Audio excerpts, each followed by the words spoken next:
And I have with me the energy of one called Hermes Trismegistus, who wanted to discuss the fallacy of the scientific method. And he said there was but one fallacy of the scientific method, in that it only seeks to discover the invisible from the visible without questioning the nature of the invisible that produces the visible.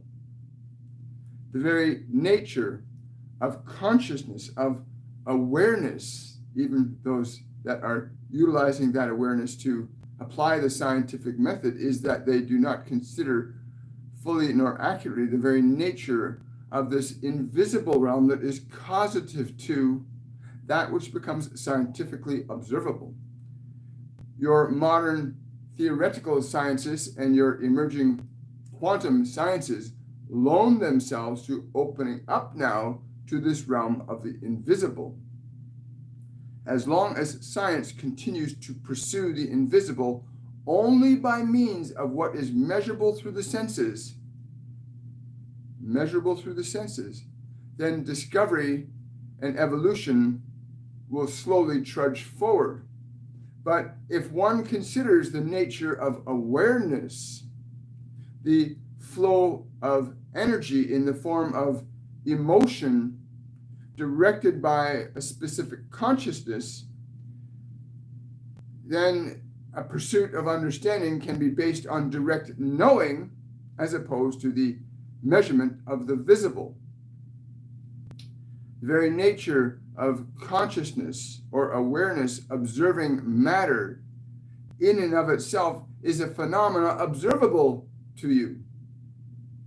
That you can observe, that you observe, although there is no apparent means of identifying that observation other than the means that that observation has for influencing conditions of matter.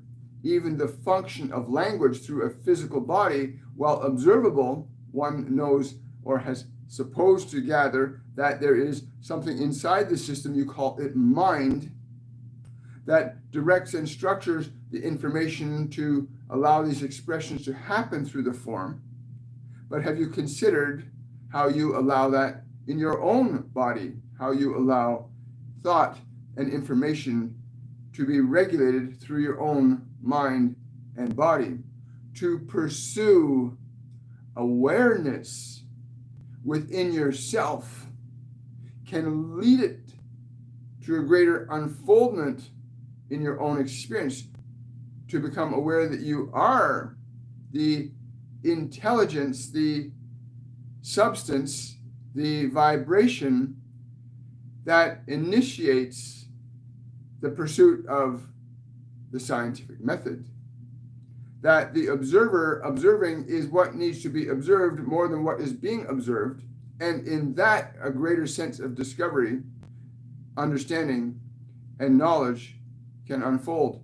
It has only been in the recent history of humanity that you have considered the possibility that there is something that operates and governs what you call mind and matter, and you say that it is mind over matter. But have you questioned what it is that is monitoring and regulating that mind that can operate over matter? A greater scientific awareness can emerge more rapidly in the pursuit of inwardly perceiving that which perceives, discovering more immediately how your thoughts restructure energy in the form of emotion, causing you to do all of the things you do, causing you to even think all of the things that you think. And yet you still are finding yourselves exploring the phenomena, but not what is generating the phenomena, although you understand very thoroughly that you cannot have an effect without a cause, nor a cause without an effect. That is an immutable scientific truth that you all seem to honor and cherish. So the question then becomes, and it is not for philosophers or religious men or women to consider this possibility that that which is observing is that which must be understood, that you do not need a degree in science to pursue that which is causing your thought, causing your emotions, causing your actions. And it is very simply this, that for any man or woman of science to be able to go inwardly to the cause of your awareness. And when you reach that point, you will have to ask another question, that what then causes that which you have become aware of? This chain of consciousness is infinite, but each relative vibrational state of it organizes matter very differently. And the consciousness that is causative to the level below is also an effect of that which is above. In consciousness, you can move below or above, such as when you align yourself to your body and you believe that this body is solely who you are, but then you cannot ignore the fact that your body is also causative to events in the external world, as your thoughts are causative to the effects of your biology, as are certain emotions. And again, your awareness of those things in and of itself indicates clearly and observably that matter and emotion and thought are regulated by a consciousness that can observe them. And that consciousness that observes them is significantly different in degree, form, and function than those that it governs. Although both mind and body have been demonstrated clearly to have a level of flexibility, survivability, and transformability far beyond what your mind can conceive. But everything in your consciousness, any possibility that you embrace that is beyond what you are familiar with, affords you the opportunity to recognize that there's something greater than what you can observe with your five physical senses. And you, dear soul, are that. You are not the construct of your thoughts, although you construct your thoughts all of the time. Many of you believe you are your thoughts and feel subjective to them and have forgotten that you are the one constructing them, or that you are capable of constructing, deconstructing, and reconstructing thought. Through the use of emotion, manifestation occurs. Through the use of emotion, manifestation occurs. But again, both thought and emotion come under the governance of your awareness that is able to articulate an effect over them. And what then articulates an effect over you? Only you can discover that through the internal pursuit of awareness, through the observable phenomena that you are aware of thought, aware of memory, aware of your physical mechanism, aware of your environment. These dimensional aspects of consciousness you are aware of. How much time do you spend in the realm of being aware that you are aware of thought, that you are aware of emotion, that you're aware of biology, that you are aware of these different dimensions, environment, that you are that awareness that orchestrates or can potentially orchestrate very specific changes in the conditions of matter, time, and space through the use of your creative awareness. Do you understand this? For if you understand this, you will find a great freedom will emerge for you and many, many others. If you believe solely that the conditions of matter, time, and space are completely causative to who and what you are, then you are going to find yourself struggling, scratching your head, trying to figure things out. When you come to the awareness that you are the creative intelligence that can, and in fact do, both individually and collective, you assert authority over time, space, thought, emotion, and environment on a level and scale that you have barely begun to comprehend. While you continue to weigh the observable and play with combinations and permutations of weighing and measuring different elements, comparing them to one another, it does not loan itself to your evolving or understanding the transcendent nature of your consciousness over these elements.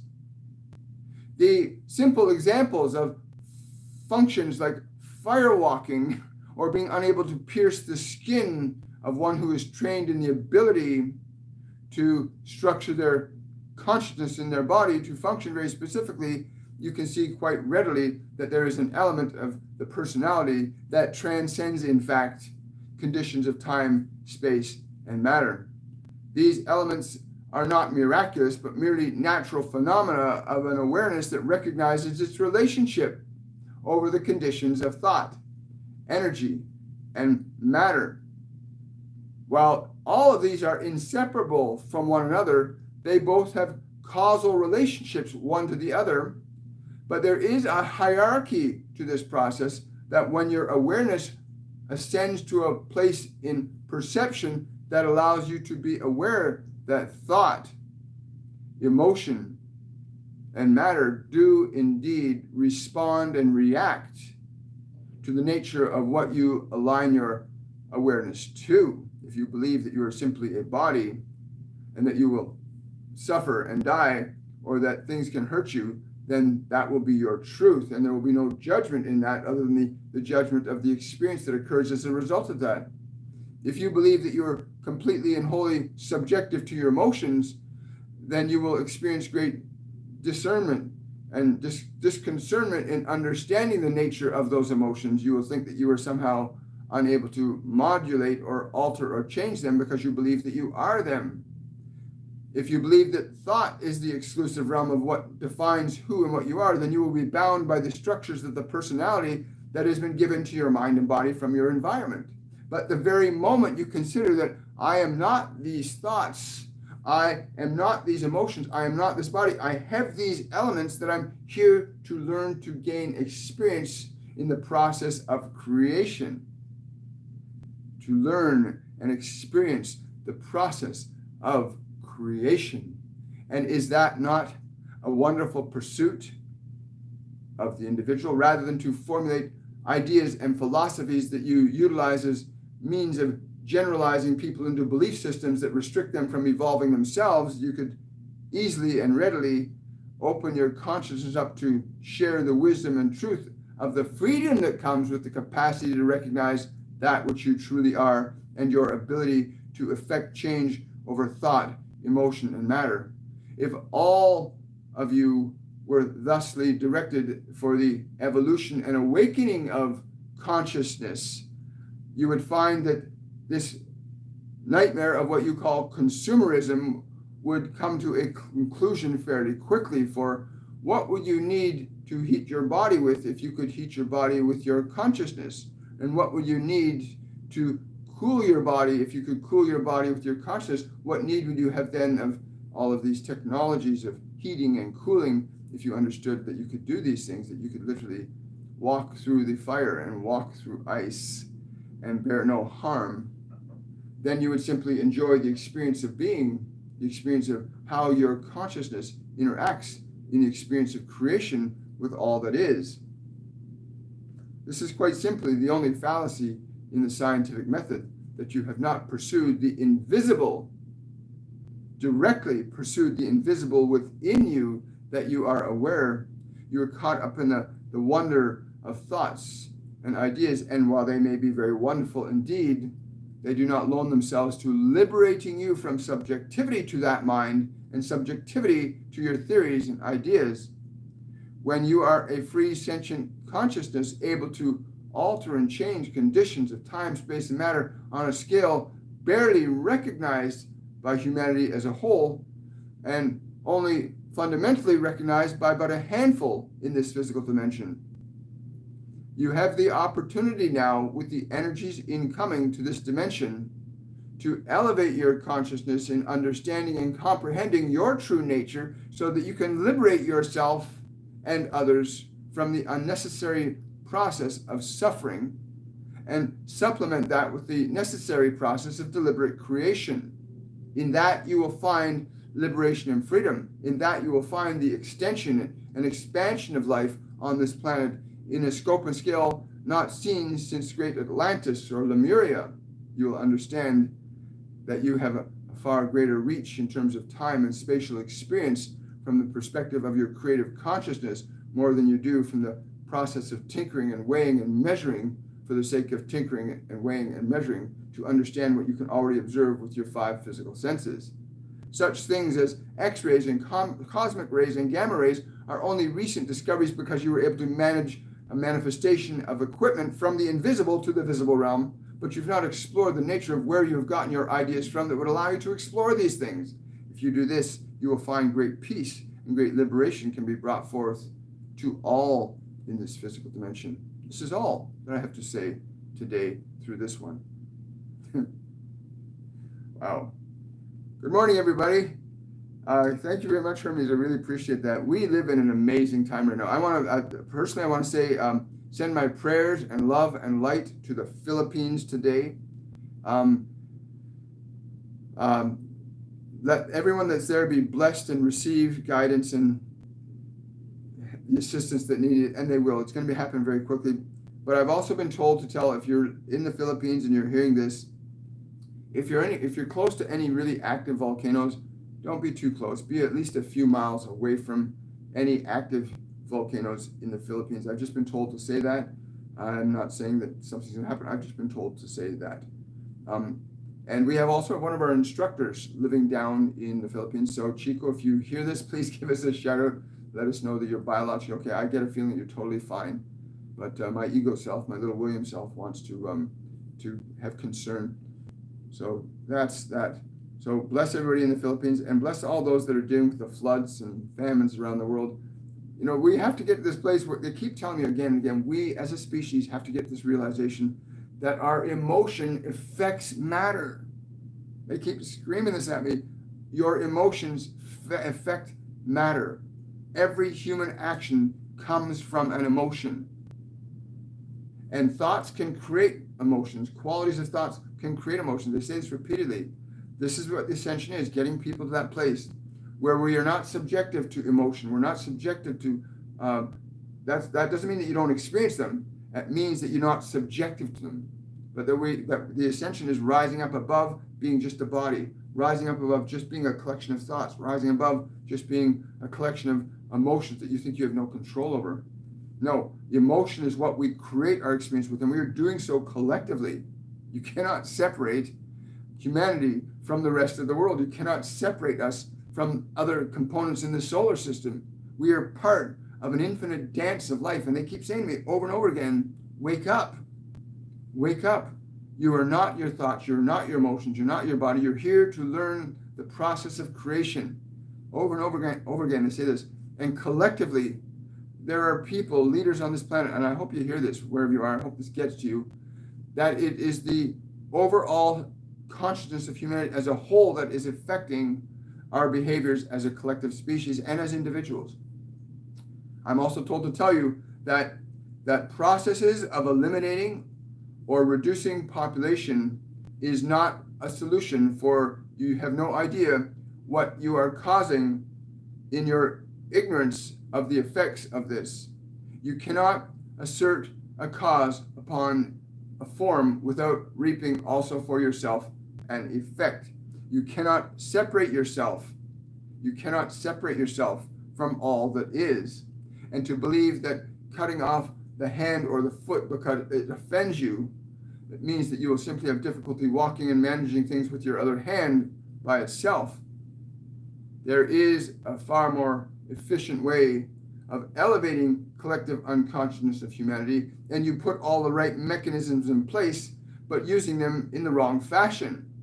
And we would simply encourage you to look at what we say in terms of educating on emotion, educating on thought, teaching all that they can govern mind and body and energy as an act of their own free will. None of you came here to be subjugated to conditions of matter. You came to be liberated from subjugation to matter. All of you have joined in this collective dance, which is why you are all here. And so enjoy the dance, but dance together. It is hard to dance on a floor when there's nobody else to dance with you.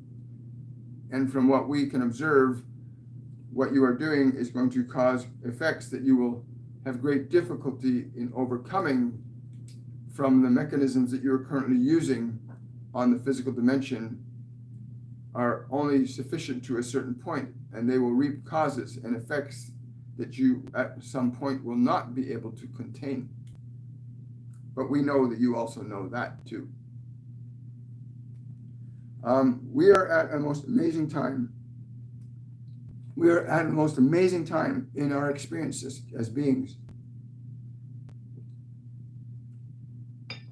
And if you're part of it, if you're becoming awake and aware and you're in this ascension movement, and let me tell you, everyone on this planet is part of the ascension movement. Everyone, even that person sleeping on the street or the guy sitting in his mansion, everyone's part of the ascension movement, whether aware of it or not. Ascension is the elevation of our consciousness from subjectivity to matter, thought, and emotion, and learning to utilize our consciousness creatively in effecting changes in it. But we're not meant to cause suffering to one another, because that will have its own effects. Anyway, we're here to live and to love and to laugh and have fun and enjoy creation. Question from Adam for Pan. What exactly are the principles and conditions that would allow a talisman imbued with a specific type of energetic vibration to work, and how and why does it work? It is not that you are, the talisman in and of itself is just a talisman. It's the intention that you place into it with your consciousness that gives it a specific change in its frequency to affect the desired result. Again, the process of learning to create is what you're simply asking us about. You're asking us, how do I create? What is the purpose? But understand, what you call a talisman will only affect those that are in resonance with the energetic information that you place upon it. For resonance is a key principle of energy that allows things to be in harmony with one another. So if you give a talisman to someone who's not in the frequency of love and light, then the talisman will have little or limited effect on them until they are exposed to a frequency or align themselves to a frequency deliberately. But yeah, for some reason he's showing you like this gold circle. Adam, there's a gold circle. He's showing me a gold circle, and it's very, very smooth. And you need to put that just between the throat and the heart energy centers in the body. You need to put that on. It has to be all gold, not gold plated. He says it's gold. It's round and it's very, very smooth. Keep it around your neck. Let light be the governing principle. Let the light of love be the governing principle that you place upon this. Cool. I like that. Thank you, Adam. Great question. A question, follow-up question from Carolyn. To Adams, how can one direct vibration into a talisman and that energy be sealed to cause the talisman to hold said energy? Great question. If you understand the nature of induction, which is a function of frequency and vibration being transmitted from one source into another, if you understand that, if you understand also that a particular substance can retain said vibrations depending upon the nature of how they are impressed upon it. For example, the conditions of a magnet will hold energy very differently than you may input a thought into a talisman. But let us say this to you. Right now we are speaking through this form, and the words through the body go through this electrical technology, and you're receiving them in the fashion you're receiving them through the device that you are listening through. And that process of receiving these vibrations is a process of induction. And that process of induction for your physical body is one thing. As we speak these words, there's a process of induction, even with a substance called water, which stands before us, is being inducted with a vibrational frequency that's being emanated through this form as equally as it is receiving vibrations from other forms. the water can be conditioned and trained to hold a vibration in it. The strength and intensity of the vibration, depending upon the nature of the substance being impregnated with that vibration, for example, the substance of baser metals like lead or gold or water, the difference in these substances determines the mass and density of substance and how long an energy will be held in it. The fluidity of water limits and restricts how long it will hold a vibration. Although if it is in a contained system properly, where it cannot interact the same way with the environment as it does in this glass, where it is open and freely able to interact and exchange with the environment around it. If this were a closed system, then the water will retain the vibrational intention longer. This works very well for the human body, in that you can go into a state of great joy and love and embody that energy, and the molecules of water in your body will retain an energy much longer than, say, the molecules in a glass of water, which is completely open to the environment.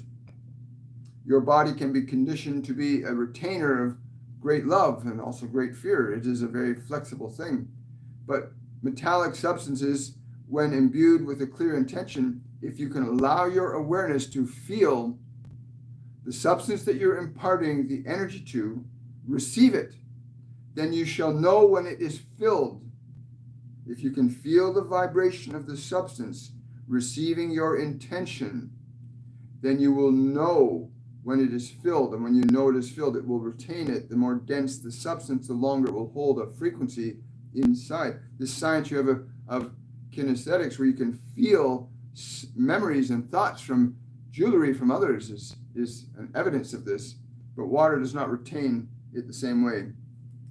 Very good question, Carolyn. Thank you. Question from ZB.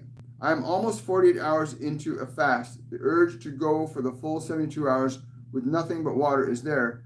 Will this help me awaken further? Any messages from my guardians? Wow, I get, if you want to retain a greater awakening experience, they're telling me you need to go to like really live living liquids. And if you got a really good juice extractor, try doing like a 3-day water fast with a 3-day carrot juice fast with carrot juice for 3 days, and combine that with the water. You'll get a very different result, they're saying.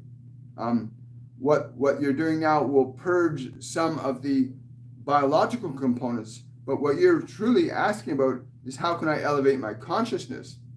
And we would simply say to you, if that is your focus, if your focus is to elevate the consciousness of the body exclusively, then we've already told you what you can do. If the goal here is to elevate your awareness, to no longer be subjective to your thoughts and your emotions, that is a different process that we would call or recommend as meditation, where you allow your awareness to train your mind, to train your body, to be completely open and receptive to your awareness.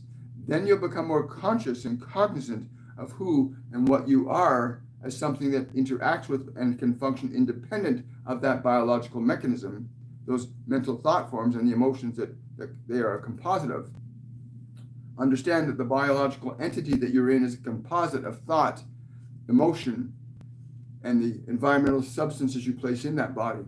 Whether it is air or food, it does not matter. Your body is a composite of this environment and the thoughts and emotions that you retain in it, and the thoughts and emotions that you change in it. Wow, thank you so much.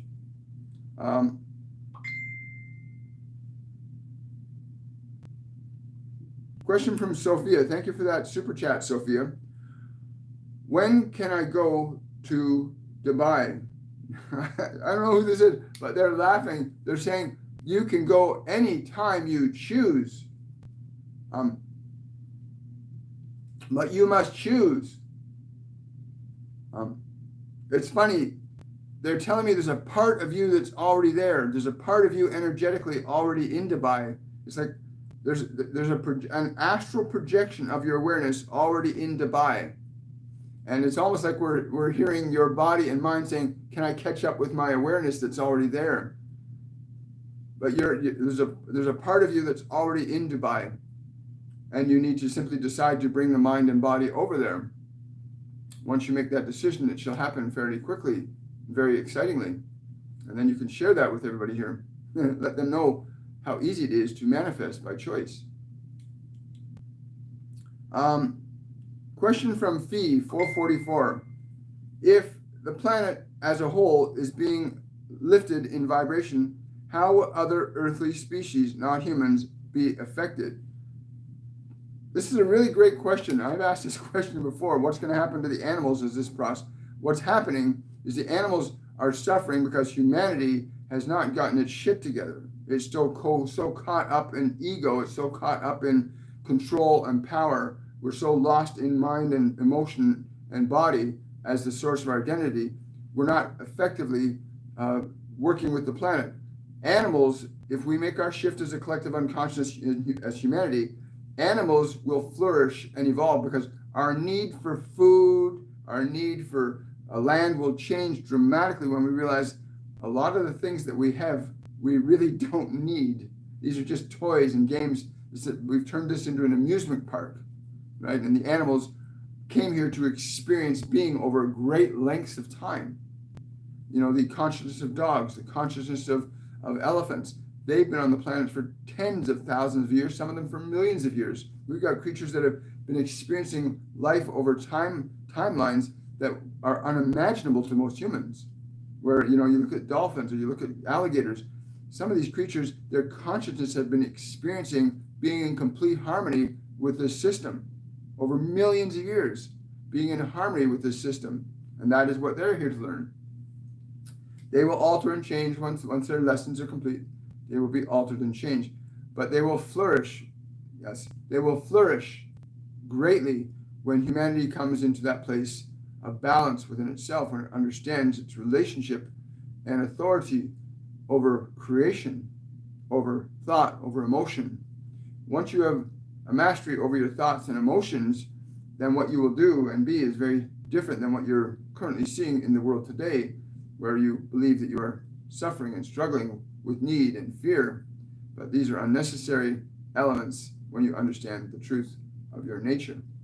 Wow, great question. I love it. Got time for one more question here from Manaj. Any advice for me for my guardian angels? Thank you, William.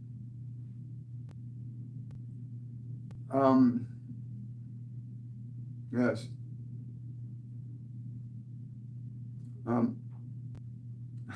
don't know. I'm just getting this picture of you literally being on a beach, literally on the edge of a beach with the water of an ocean lapping up on your feet, like just coming up on your feet, just letting yourself get really, really grounded, get really connected to letting your body and mind be at peace for a while.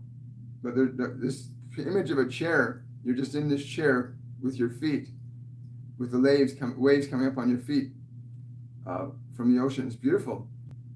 Yet really get yourself out of your mind.